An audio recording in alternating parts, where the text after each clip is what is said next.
راځئ ملګرو د نړۍ تر ټولو زوړ پخوانی بانک دروازه وګورو. دا یې دروازه ده. بسم الله. دروازه چیک دی، مراکش دی او دا په بانک ورننوته خلک.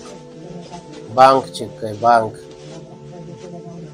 دا د صفایي سامانو بانک چیک کوي. دا د هر چا خپل صندوق دی، د هغې سامان به پکې ایښودل کېده. دا ګورئ د هر چا خپل سیف دی، بانک نه دی، سم کلی دی. د هر چا سامان به معلوم و دې ځای کې. نو دا په مراکش کې هغه پخوانی بانک دی او د دې بانک د ساتنې لپاره به دوی یو چوکیدار نیولی و او هغه چوکیدار به لکه اوس چې بانک پیسې اخلي، فیس اخلي، کمیشن اخلي یا سود اخلي، هغې به هغه خپلې چوکیدارۍ پیسې اخیستلې، د هر چا سامان به یې منظم د هماغې دپاره چې کومه خونه بېله شوې هغې کې ایښوده او بانکي او امانتونه به یې ساتل د خلکو. ویډیو در سره لایک او شیر کړئ.